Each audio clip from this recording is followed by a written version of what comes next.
I'm the Geodude and I dig for the truth. Let's talk about the deleted scenes in the Jurassic Park franchise, starting with the original movie.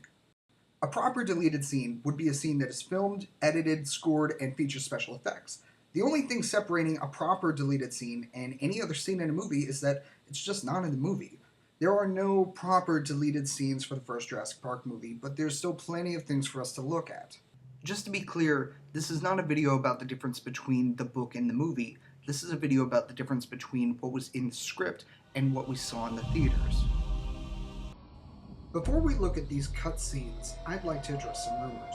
This is rumor control, here are the facts. There are rumors that a river raft scene similar to the one in the book was filmed, as well as a pterosaur cage scene. This is greatly exaggerated. These concepts never left pre-production. Marty Klein, a storyboard artist for the movie, had this to say in the Making of Jurassic Park book. We cut the sequence of the pterosaur in the aviary pretty early because it didn't seem to be pulling the plot along, and much later the whole river raft sequence, which became enormous logistically and cinematically, was also lost. While neither of these scenes were developed past the concept stage, they would both be featured in Jurassic Park 3. According to Jack Horner, paleontology consultant for the movie, there was supposed to be a shot where we see Gennaro's leg on the ground, with a large tooth embedded in it. I think this was Gennaro. I think this was too. I read this as a child and I remembered it, but since I can't even find the book that he wrote this in, I have to chalk this up as a rumor. If I ever find any more information on this, I'll post a link right here. Finally, the dinosaur Compsognathus that was introduced in The Lost World is rumored to have been in the first movie. The only evidence for this is a reported production photo. However, upon further investigation, this appears to be a promotional shot for the 3D re-release in 2013. Starting from the top, our introduction of Dr. Grant and Dr. Sattler would have been right between these two shots. We would have seen the scientists discussing how the raptors in front of them had died. There also would have been an emphasis on the claw that Grant digs up and then uses throughout the movie. This scene was shot but edited out as the audience would learn about raptors soon enough, and we can be introduced to Dr. Grant in an Indiana Jones style. I hate computers. Later, when Grant and Sattler are talking about kids, there was supposed to be a kiss. It's not clear why they cut this scene, but I'm glad they did. Dr. Grant and Sattler's relationship in the movie feels like a friendship between respected colleagues. Even with Grant protecting Sattler from Malcolm, it just feels like a good friendship, rather than a romantic relationship that is done too often in films. This cut footage also explains why the pair are further up the hill between shots.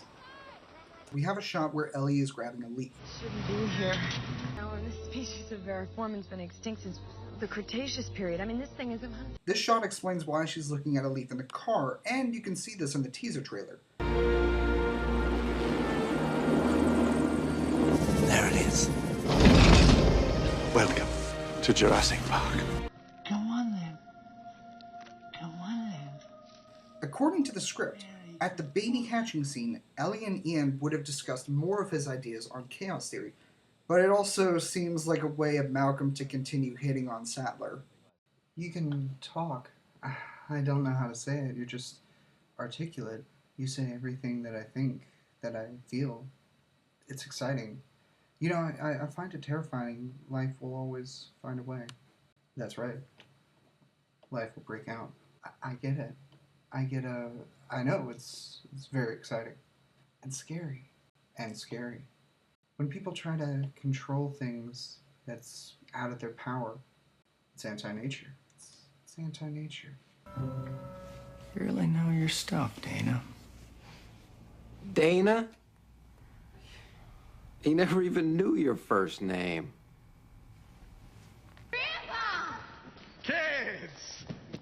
In this rare footage provided from a press kit sent out for publicity, we see the adults think it's a bad idea to have the kids on the island, but Hammond explains why they're there. I know. Not a good idea. I know, but have a heart, gentlemen. The parents are getting divorced. They'll need a wee diversion.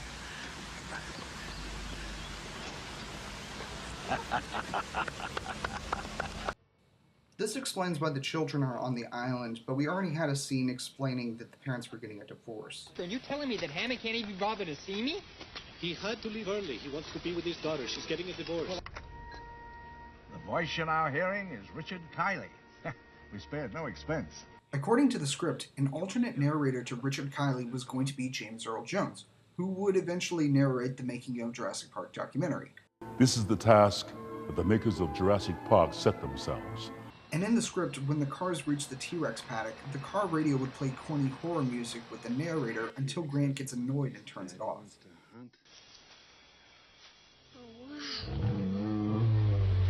The resolution to the sick Triceratops mystery is a well-known cut, because this scene was in the book, but almost half of the original scene was cut from the final movie.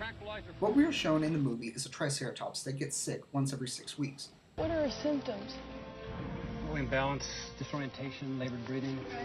It seems to happen about every 6 weeks or so. 6 weeks. Ellie would ask the vet what the side effects of the tranquilizer were. Harding would answer that the tranquilizer causes the pupils to constrict, to which Ellie would say, These are dilated. They Take are? a look. It's okay. I'll be damned. It's pharmacological and local plant life. Is this West Indian lilac? Yes. We know they're toxic, but the animals don't eat them. everything is still in the movie. Ellie sees the West Indian lilac and then sees rocks and berries on the ground. Sure? She then goes to check Pretty the sure. droppings to make sure the animals aren't eating the plant. Droppings? Droppings? You're right. There's no trace of lilac berries. So odd, though. Then the movie would cut to Grant and Sattler talking about the issues with the big question on their mind. Why wouldn't constant plant eaters be constantly sick?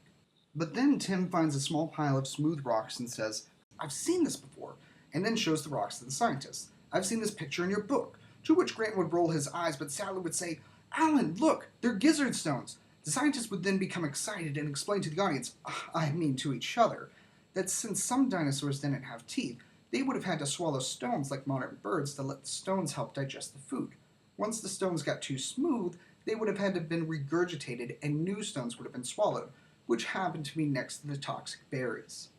This was not only in the script, this was also filmed. You can even see Tim and Ellie holding rocks in the next shot. The only guess I could have to why they cut this footage is that it might have bored the audience, but it just seems like a great way of teaching the audience something in a fun way. And it would have made a resolution to the Triceratops and would have given Sattler a better reason to stay with the vet because she was making progress with the sick animal, and not just because she wanted to keep petting it. The next deleted scene also has to do with the Triceratops. In one of the original scripts, as the group leaves to head back to the cars, Lex gets a little grumpy because she's hungry, but she's then knocked down onto her butt by a baby Triceratops. This scene was prepared for with storyboards, and even an animatronic baby Triceratops was made, and while the baby was reportedly brought on location for the Triceratops scene, it was never filmed. Luckily, the baby animatronic was eventually used in The Lost World.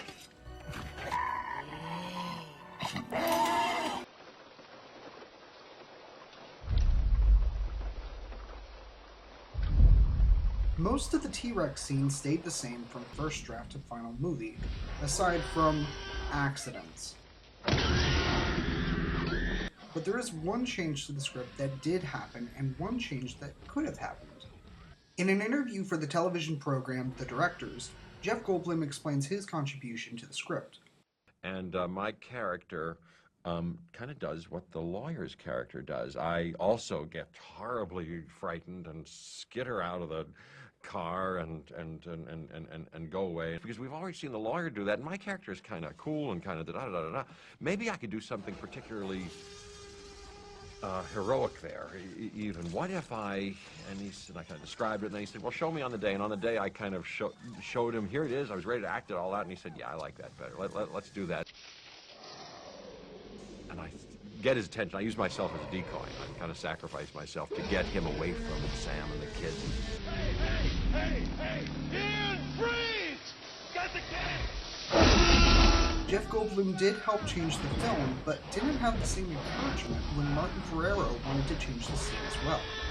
You know, actors want to protect their... It's not bad. After having told this story on myself, it's not bad. I'm flying to Hawaii as we're about to go to location for the first Jurassic Park, and the actor who plays the lawyer Nice to meet you. Hey, I wonder if I should bring it up now, he says, but I have an idea that I'm really going to talk to Steven Spielberg about and kind of lobby for. I think, for the good of the movie, it's better if my character lives and your character dies.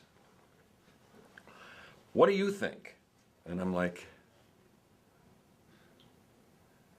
I don't know. This change does actually make sense, as the same character in the book lives, and through the destruction of the island, changes the way he sees the world, and learns to take responsibility for the actions that he helps create through funding. Let's get something straight, John. This is not a weekend excursion. This is a serious investigation of the stability of the island. And it's not just vanity or, stinginess and trying to get your most screen time. You get emotionally involved in the character. You are the guy. Who wants to die? Who wants to, anyway. After escaping from the car, Grant and Tim would find Lex in the drain and try to convince the traumatized little girl to come out in a jungle filled with dinosaurs.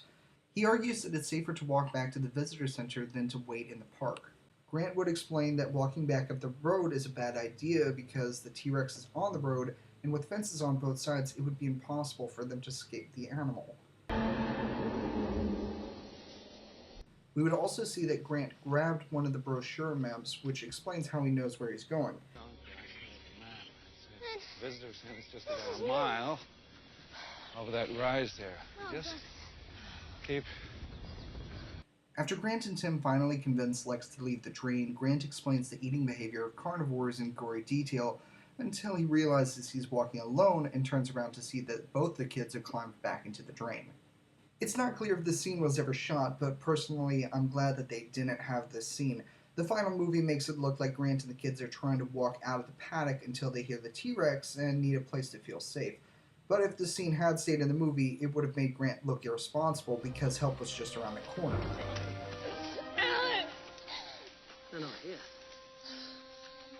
Another thing about the kids is that there was supposed to be more hints that Lex had a crush on Dr. Grant. She was supposed to say in a dreamy voice in the car that Grant was really smart. Another big cut to the movie is the continued explanation of the lysine contingency. What about the lysine contingency? We could put that into effect. What's that? The animals can't manufacture the amino acid lysine. Unless they're completely supplied with lysine by us, they slip into a coma and die. When Arnold is explaining what the lysine contingency is, Ellie was supposed to ask how did they start, and Arnold says that it's already happening.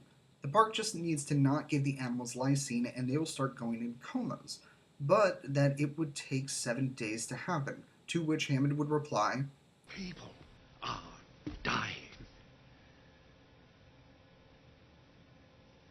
Will you please shut down the system? Without this bit of information, it just looks like Hammond is ignoring a way of saving everyone by killing the animals, when it was supposed to be that Hammond isn't going to waste time and lives so that Muldoon can make sure the animals are dead. What about the lysine contingency? We could put that into effect. What's that? That is absolutely out of the question. And Hammond is rightly pissed off that Muldoon is more concerned with killing the animals than getting people off the island right now. And now the final deleted scene of Jurassic Park was the original ending. This ending would have had Grant, Sattler, and the kids escaping from the raptors using a rising platform, with Hammond saving the day. If you'd like to see what the original ending of the movie might have looked like, then click this link to watch a video where I edited the original storyboards and sound from the movie. And if you want to know more about the ending scene of Jurassic Park, plus rumors of yet more alternate endings, then click this link to watch a video where I'm too excited for the movie to slow down and catch my breath. I'm the Geodude and I dig for the truth. Cut! Great!